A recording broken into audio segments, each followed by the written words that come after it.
तांदळाचे पापड बनवण्यासाठी येथे मी एक भांडे भरून पीठ घेतले आहे। प्रथम हे तांदूळ निवडून स्वच्छ 2 ते 3 पाण्याने धुवून घेतले।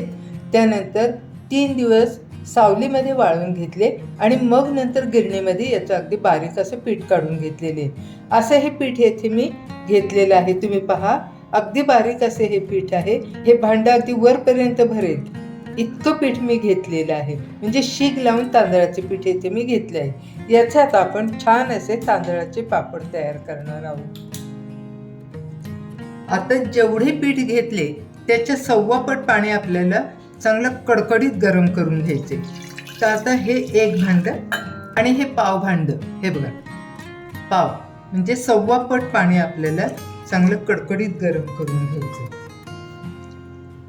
याच्यामध्ये घालूया हा अर्धा चमचा पापड खार, त्यानंतर घालू हे चवीनुसार मीठ आणि त्यानंतर घालूया हा अर्धा चमचा ओवा। हा ओवा हातावरती चांगला चोळून घ्यायचा आहे आणि मग याच्यामध्ये घालायचा आहे। याला आता चांगली उकळी येऊ द्यायची। हे सगळं चांगलं विरघळून याच्यामध्ये घ्यायचं आहे। तर आता तुम्ही पाहू शकता याला छान अशी उकळी आली आहे आणि मीठ आणि पापड खार याच्यामध्ये चांगला विरघळला आहे। गॅस आता बंद करू आणि थोडंसं थंड व्हायला ठेवून देऊ। पाणी आता हे छान थंड झाले। पापड करण्यासाठी आपण तांदळाचे पीठ आता भिजवून घेऊ। आता या परातीमध्ये हे आपण जे एक भांड तांदळाचं पीठ घेतलं होतं ते याच्यामध्ये ओतून घेऊ आणि लागेल तसं पाणी घालून आता हे पीठ भिजवून घेऊ। जसं आपण पोळीसाठी कणिक भिजवतो तितपत घट्ट आपल्याला हे भिजवून घ्यायचंय।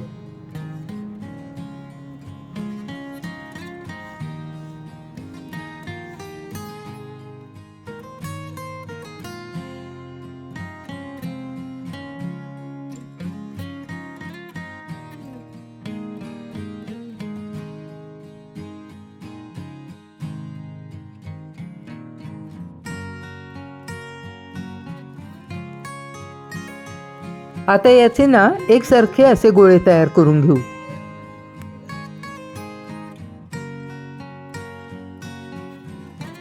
आता हे 3 गोळे इथे तयार करून घेते। हे गोळे आता आपण वाफवून घेऊ। आता याला खालून तेल लावून घेऊया म्हणजे हे गोळे खाली असे चिकटणार नाहीत। आता हे गोळे या चाळणीमध्ये ठेवून घेऊ। वरूनही तेल लावून घेऊ। आता पाणी आधीच उकळायला ठेवलं होतं याच्यावरती आता आपण हे ठेवूया आणि झाकण ठेवू।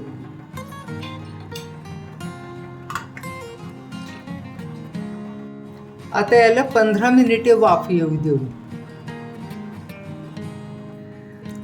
15 मिनिट झालेले आहेत आणि पाहूया आता आपण। हे बघा किती छान हे वाफवून झालेले आहेत। थोडीशी वाफ जाऊ देऊ आणि गरम गरम असतानाच हे आपल्याला लाटून घ्यायचे आहेत।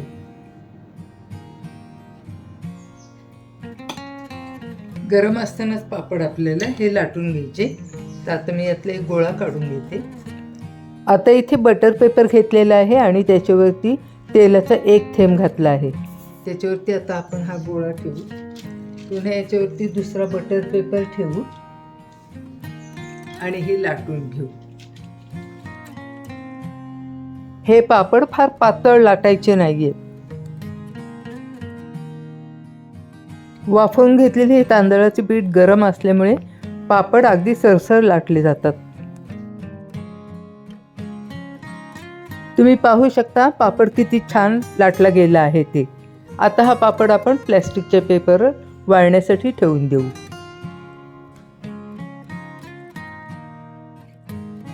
मी आणखीन एक पापड इथं लाटून दाखवते।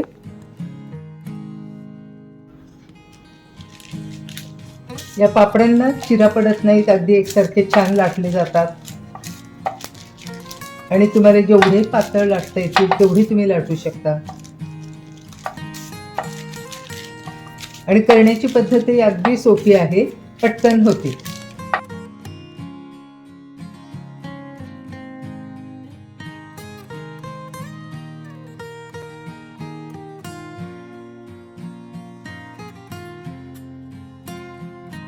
आता माझे सर्व पापड लाटून झालेले आहेत. आज हे फॅन खाली सुकवून घेणार आहे आणि त्यानंतर 2 दिवस उन्हामध्ये चांगले कडकडीत वाळून घेणार आहे. 3 दिवस पापड अगदी उन्हामध्ये छान असे कडकडीत वाळून घेतलेले आहेत. 1 भांडं तांदळाच्या पिठामध्ये 35 पापड येथे तयार झाले आहेत. आता पापड छान वाळले आहेत.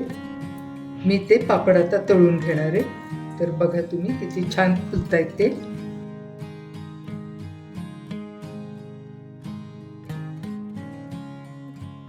अगदी दुप्पट असा मोठा झालेला पापड इथे आपण पाहू शकतो. या पापडाचे पीठ मळताना याच्यामध्ये ओवा घातला होता आणि ओवा घातल्यामुळे या पापडाचा कलर थोडासा तांबूस असा येतो. पण ओवा घातल्यामुळे पापड अगदी चवीला अप्रतिम लागतात.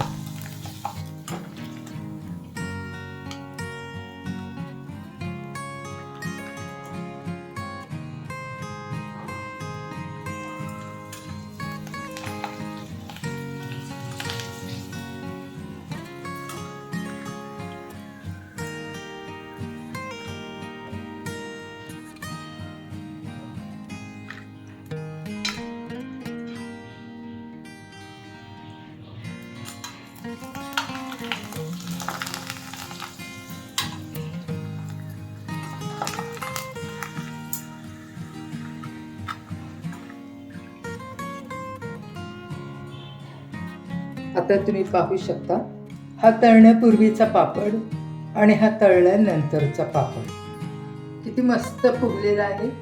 ओवा घातल्यामुळे हा पापड चवीला अगदी टेस्टी लागतो. रेसिपी आवडली असेल तर तुम्ही एकदा अशा पद्धतीने, अगदी सोपी पद्धत आहे ही, पापड करून पहा आणि तुमचे अभिप्रायही मला कळवा. तर पुन्हा भेटूया पुढच्या अशाच एका नवीन रेसिपीमध्ये. तोपर्यंत बाय बाय.